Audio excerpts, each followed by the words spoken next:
Welcome to Conversations. I'm Muqtedar Khan, your host, and today I'm going to talk to you about the historic and remarkable India-UK free trade agreement. I don't think it's a free trade agreement.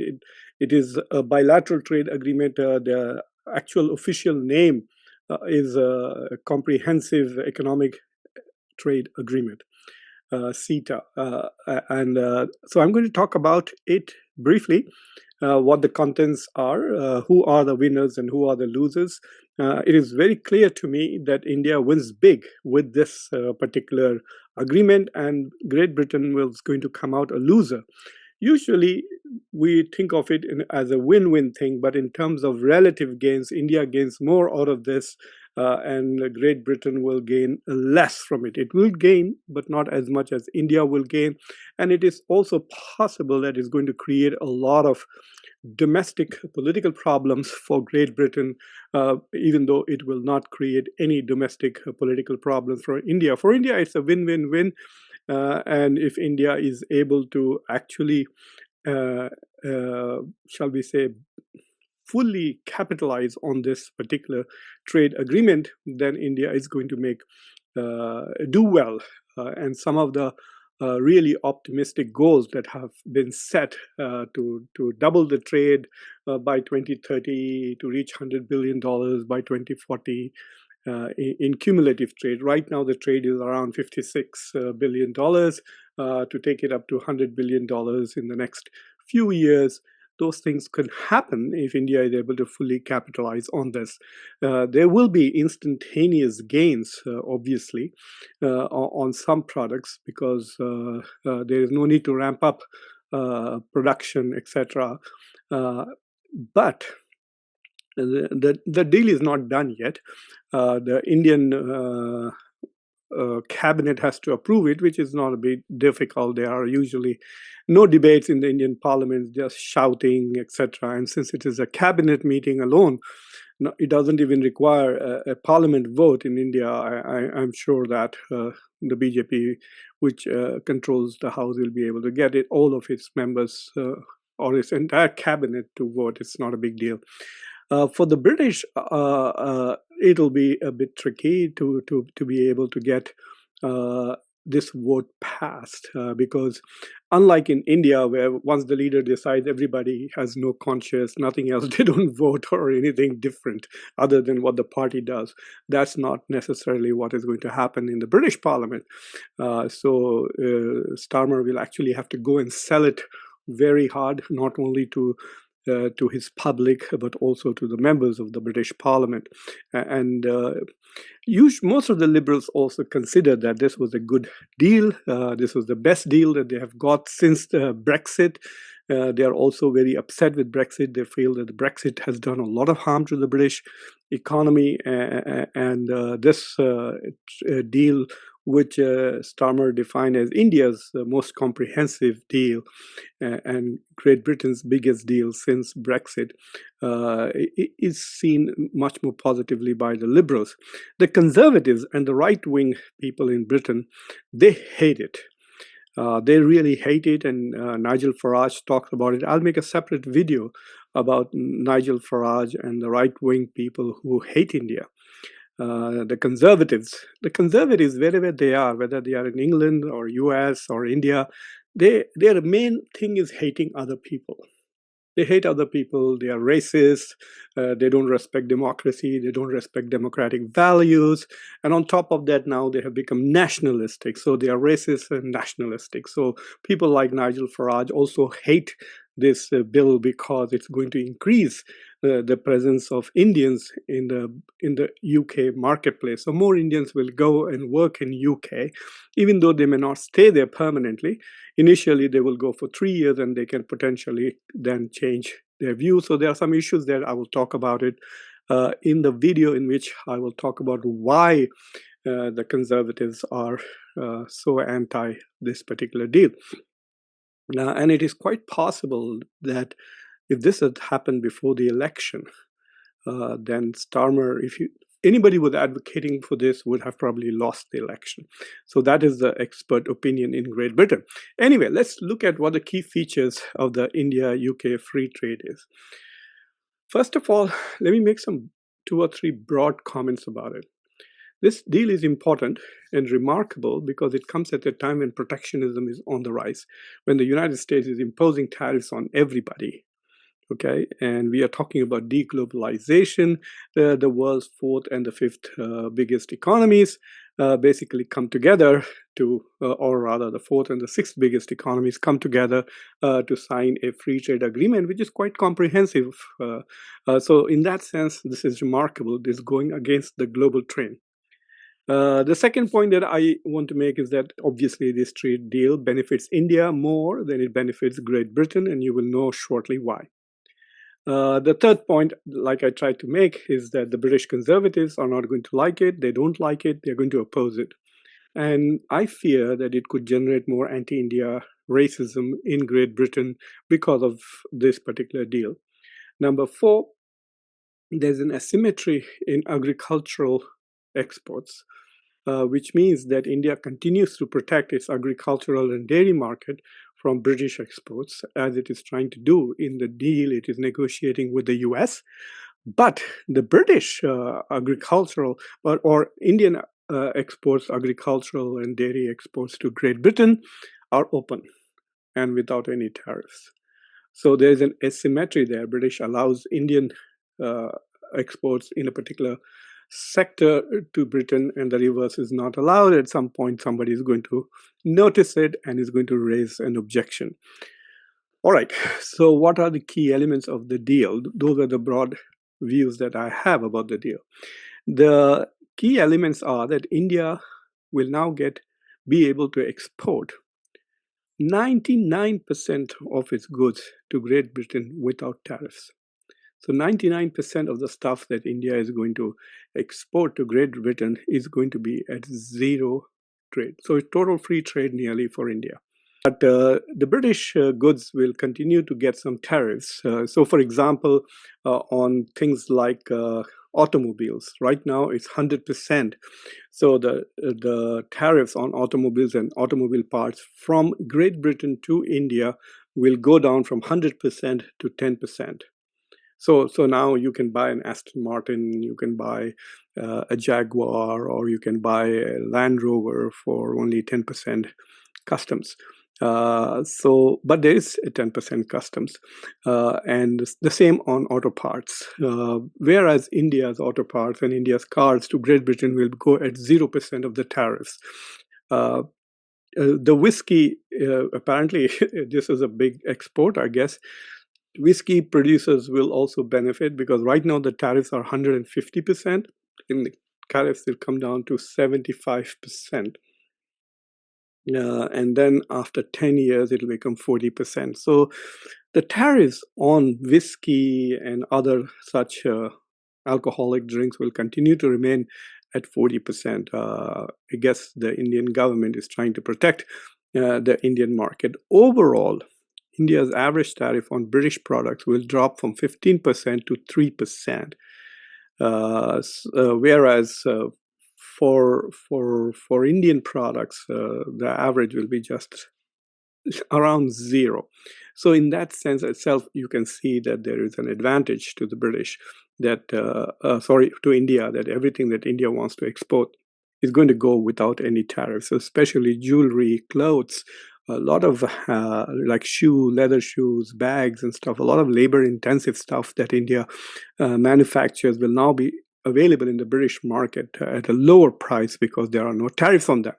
That doesn't mean that they will necessarily sell. It doesn't mean that reduction of tariffs means it increases the quality and appeal of the product. What it does, it reduces the price and makes them more competitive. And so if there are 2 bags, one coming from Bangladesh, one coming from India, and they have the same quality, and if India has 0 tariffs, then obviously the Indian product is going to win out every time. So that is as far as some of the tariffs are concerned. In the services sector is where something interesting has happened. There is going to be more opening of the Indian market to British services. So, for example, during the announcement, Prime Minister Modi announced that Great Britain will be opening 6 universities in India. Now, according to this trade agreement, they will be able to open those. They can be private universities. And British owners can own up to 74% of them. So still 26% of that university will be owned by an Indian. So up to 74% British services, whether they're opening a law company, an insurance firm, a consulting firm, or a private college, which will be for-profit, obviously. All of this the British companies will be able to have up to 74% of the ownership of that. And this is something new, because I think before that it was less than 50% or something. So the British can see Great Britain is a highly service-oriented economy. Nearly 80% of its GDP comes from services, not from manufacturing. So it's a post-industrial country. And therefore, it's very important for Great Britain to have access to India's services sector, because India is growing, and India's service sector is at the moment about 55% of the GDP. Great Britain's is about 80%. And so as India opens its market, the British government feels that they will be able to make more profits in India. But there is also a tricky side to this. There's also something called service and mobility. So there will be visas for Indian professionals now, including musicians, chefs, cooks, and yoga instructors. So a lot of people with these qualifications in India, not British qualifications. So if you have a certificate from some institute in India saying you can cook biryani, you can do yoga, or you can play music, you can all now go to Great Britain and work. Now, this is the tricky part. What it says is that if you're going there for 3 years, so it's more like that, like an Indian company can just transfer you. So instead of transferring you from Mumbai to Calcutta, they might transfer you from Mumbai to London. So you're working for the same company, you go there, and what is interesting is that you will not pay British Social Security taxes anymore. So in the past, if you're working for an Indian company, and you were transferred to Great Britain, not hired in Great Britain, but transferred, so you're not a British person, you're an Indian person, then you had to pay taxes in two countries, so social security taxes. I don't know what the social security taxes in India are, but they are saying they're the same as the British. I really don't know whether India has a social security system.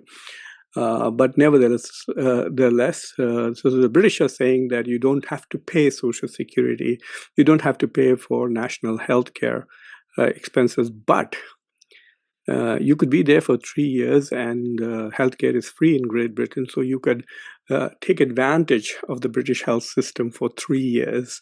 And a lot of people might also, so you need to get your eyes fixed, or you need to do some major surgeries, which you have been delaying in India. Get your company to transfer you to UK, and then you can get British medicine for free. But there's an additional caveat there, which is a problem, which is that right now all British companies pay some 20% of the salary into the healthcare system, the national insurance, or whatever they call it, NHS. So a company, look at it this way, a company wants a web designer. Okay, they're hiring a web designer, and the salary is £50,000. So when the British company hires somebody for £50,000 in Great Britain, it ends up paying £10,000 to NHS, to the healthcare system, the national insurance system in Great Britain. So they're paying 10% extra. So the cost, in hiring a British person is going to cost them $60,000. But if they bring an Indian for 3 years, then they don't have to pay that 10% extra. So they can bring this Indian for even less than 50, and then they don't also have to pay into the British healthcare system. And so it's a huge advantage for the private companies to hire Indians for 3 years rather than hire British, which means that it is going to impact local employment, it's going to create lots of anger and resentment. And if you were tuning into some radio shows in Great Britain or watching the shows, this was the big issue on which they were all fighting about it. So, but this is going to be a huge advantage to India, which is going to send a lot of Indians are going to get jobs in Great Britain. And that is what I guess Prime Minister Modi is hoping. Now, I think this is going to also create problems, because Indians are the ones who overstay their visas the most in Great Britain. Increasingly now, people are just going there and staying. Apparently, Sachin Tendulkar lives there now. Virat Kohli has moved to London. That's great. They have lots of money. They'll probably make more money there. They'll pay taxes. I don't know whether they do that or not. But what's going to happen is a lot of these Indians who are going to go work there for 3 years may overstay their visas. And that's going to create more anger, more resentment in Great Britain. And it'll become an election issue for right-wing conservative parties. So anti-India hate is definitely going to increase because of this. And this was something India kept insisting. One of the reasons why this was delayed was because besides opening up the agriculture, which India did, India wanted jobs. India is desperately looking to send its people abroad. It brings in foreign currency, it brings in dollars, and it also creates jobs because Indian economy is not creating jobs, especially for the educated people. So they want to send educated Indians abroad. So this is the current situation. It is expected to double, they say, the trade. We will see. And so let me quickly summarize what the advantages are for the British government. It gives the British government access to the Indian consumer market. There are lower taxes on British automobiles, on Scotch whisky, and premium expensive food products. And British can send its financial and legal services to India now. There's an important provision in it. It'll protect British intellectual property much better than it did so far. And for the first time, British companies will be able to bid for India's government contracts, which are not national security related. So non-sensitive government contracts. If the Indian government is building a hospital, so British companies can bid for that, which was not allowed until now. So these are the advantages for Great Britain. For India, of course, it gets market access for all its goods at nearly zero tariffs. It boosts service sector. The Indians can do a lot more, provide far more services there. And India's agricultural sector is protected in India, but is able to send rice, fruits, and spices to Great Britain at zero tariffs. So that is a huge advantage for India. Now, let me give you a quick summary of what the total trade was in 2024, so you get an idea of what has changed. So UK's exports to India in 2024 were about, shall we say, 17. These are in pounds. So it's about 17 billion pounds. And the goods were about 7 billion. So the total services was 10 billion and goods were 7 billion pounds. So that is about 17 billion pounds, about 23 billion US dollars, where UK's total exports to India is around 22, 23 billion dollars. UK's imports, which is India's exports, were about 10.8 billion dollars in goods. Which means India has a 3 billion pound advantage in goods exports. And services is where India is really killing, which is 14.7 billion pounds of services exports to UK, which is 1.5 times the British.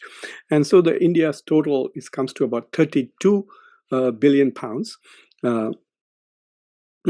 So 32 billion pounds, in terms of dollars, what it comes to is $32 billion is India's trade, and theirs is about 23. So the total is about $56 trillion. And you can see that for both the countries, services is really more important. Both export more in services than in goods. So that is, I think, the big issue that we need to worry about. And so congratulations to the Indian negotiating team. They did a great job on this, and good luck to the British. I think Starmer is going to get a lot of heat on this deal. I'm surprised that he agreed to some of the provisions in this, which I would not do, especially when the mood in the country is as it is. But I guess the British government is under huge pressure, especially after they, did a massive self goal, which was Brexiting. So their Brexit is gone, and they are struggling to negotiate a deal. They did get a deal with the US, but we don't know the details.